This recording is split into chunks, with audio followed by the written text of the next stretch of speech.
Who doesn't like rocket launchers? You don't? Well, this video isn't for you then.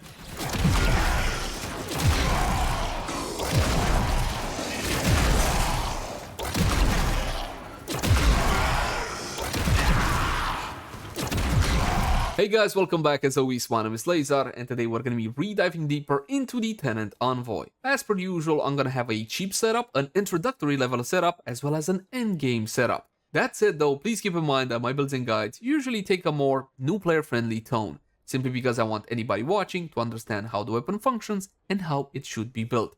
So in case you're a veteran and you already know most of the stuff, please bear with me. And with that out of the way, let's jump into the Tenet Envoy. Let's begin by checking out how the weapon handles without any mods equipped. And for that, just a couple of our regular free shots.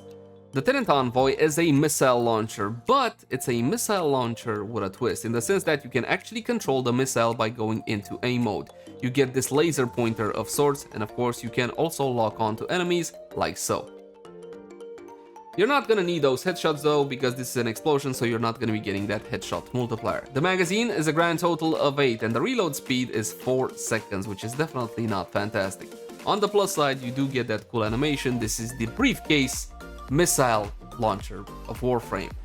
One disadvantage and advantage at the same time of the Envoy is the fact that it has default cold damage. I'm not talking about your progenitor. The weapon will have default cold damage no matter what progenitor you choose. So you gotta be smart about the elemental combination. For example, you can go for Toxin, seems like a no-brainer, and Vital on the weapon by default is a good idea if you're not gonna be using a primer. However, when it comes to fighting the Hallowed Veins, for example, or the Stone Murmur in general of the brand new faction, they have a minus 50% modifier to Vital. So while Vital in general is a good idea, when it comes to the actual contact damage it provides, depending on the faction, it might not be all that fantastic. And that is pretty much it. One last little gimmick that this weapon has: you can holster it and it's going to be reloading at a rate of 10% of its magazine capacity. So you can swish with your melee, get out the Envoy and absolutely annihilate whatever stands before you. Mod capacity 80 out of 80. Just like with Kuva weapons, in order to get the maximum amount of mastery points out of a Tenet weapon, you're going to have to format 5 times. Every time you format, you're getting 2 additional mod capacity. And if you factor in the Orokin Catalyst, which doubles that, you're gonna go to a maximum of 80 out of 80 on 5 forma.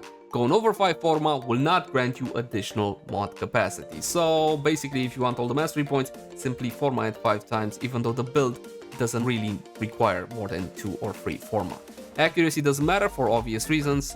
Ammo maximum 16 is not fantastic. Ammo pickup is not fantastic at 4. Fire rate, again, not fantastic. The weapon is not semi-automatic, it is automatic. This is an old bug that has never been corrected.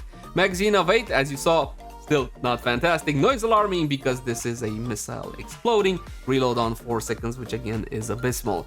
And this paints a pretty grim picture for the weapon, but it's still extremely fun to use. And when that explosion goes off, it's definitely gonna kill something if it's built correctly.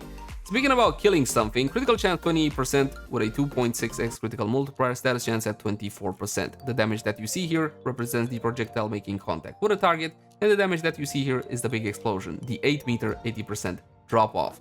Now the critical chance is good, the critical multiplier is fantastic, but the status chance is not so hot. You might say that 24% is not so bad, but you need to factor in how many damage instances are you putting into your target, how quickly. So in this case, 24% is not really all that hot. Let's take a look at a standard build, a introductory level setup. Flat damage with Serration, multi-shot with split chamber and vigilante armaments, critical chance, critical damage for this, so critical delay, vital sense, hammer shot. Hammer shot, what gives?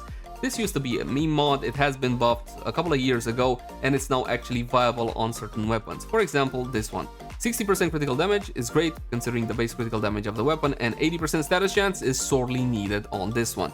Hunter munitions is a must, and we also have Firestorm. This is your option slot together with vigilante armaments.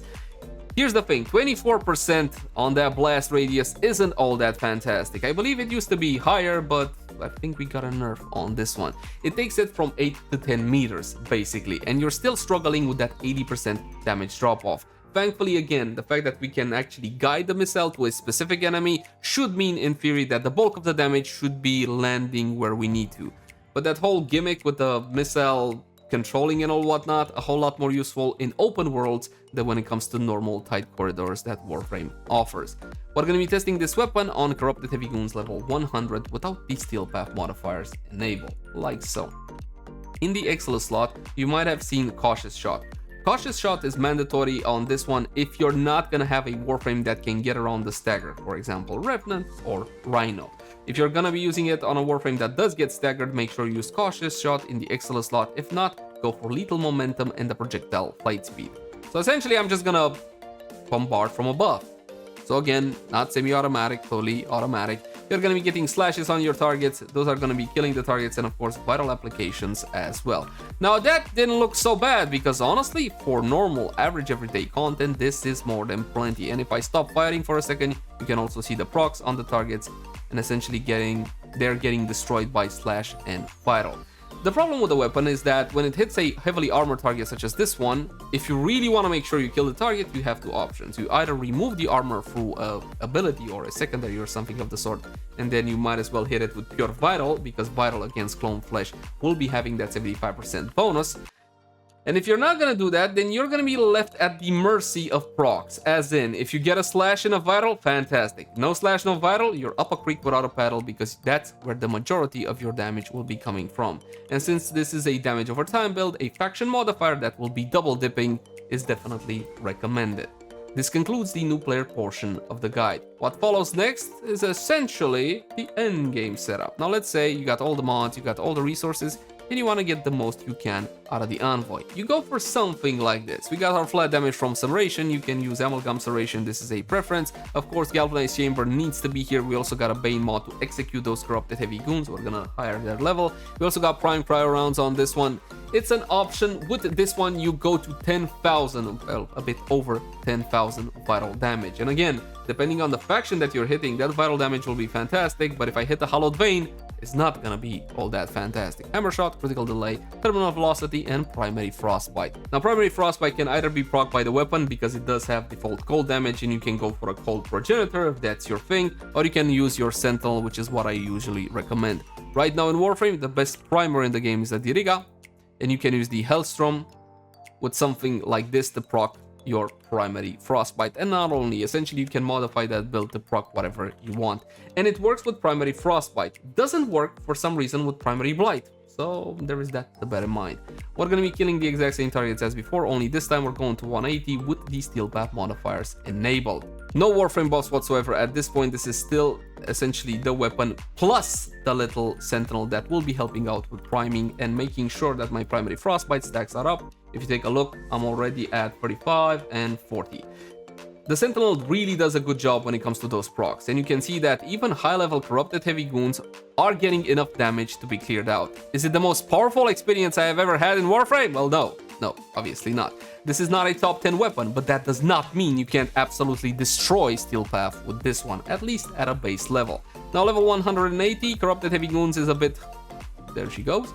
A bit higher than base, so this is the kind of performance you can expect.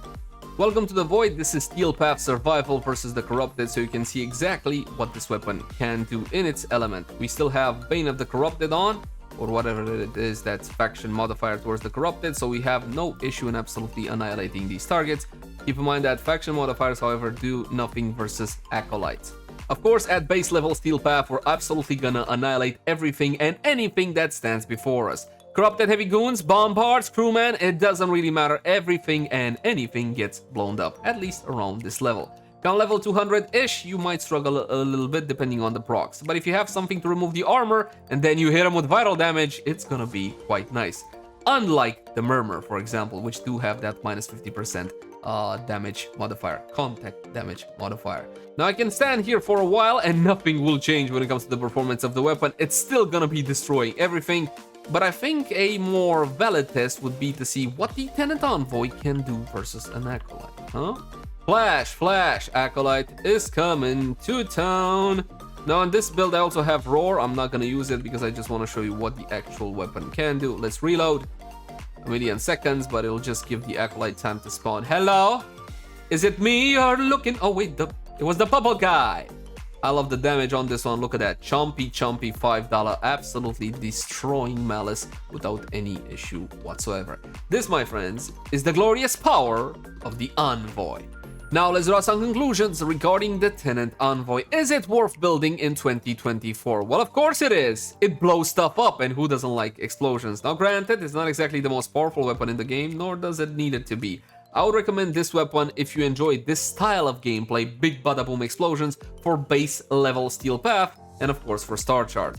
Now I know that's not exactly high praise because a paper bag will work in Star Chart, but it's not all about the performance, it's also about fun. This is not the kind of weapon I would take into level cap. However, rest assured that the Tenet Envoy packs quite the wallop, and it can take you through almost anything that Warframe can throw at you.